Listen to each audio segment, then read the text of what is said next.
let's come back to psychedelics. Where do psychedelics come into all of this? Well, I think they can play a role in helping us to remember that love is a unifying force within ourself, self-love, but also with other humans, animals, sentient beings, nature, the planet, the universe, and depending on the person's comfort level, they can start with step 1, step 2, step 3.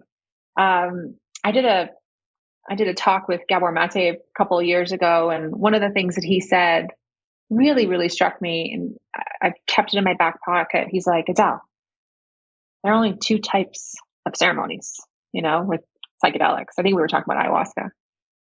The ceremony is about love, and the ceremony is about what's getting in the way of connecting with that love. And while I feel like there may be, other shades to add to that definition, I have seen that over and again, both in the context of clinical research studies, but outside of the research setting, where the psychedelic combined with, well, I shouldn't say that. The psychedelic can open up what's getting in the way of returning to one's true essence, self-love, love for others. It can help cultivate that energy. And by the way, love doesn't mean like there are no boundaries. There's no assertion. Love actually means that you can say no for your sake and for the sake of the other, so I guess I want to clarify that piece.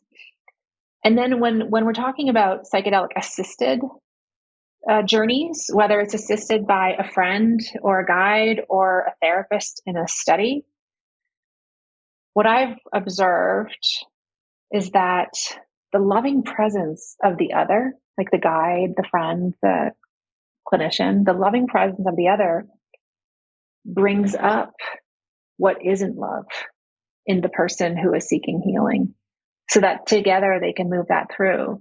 So whether it's like fear that's been trapped in their cells for their life or for their generations, 3 generations, then we can be in with that fear together. We can honor that fear and help move it through. Or if it's shame for something I did or didn't do, and then I can see the kindness, the compassion, the love in the eyes of my guide who says, yes, tell me about the injury that you inflicted on your friend or your brother or whatever, and then we can move that through so that no longer defines us.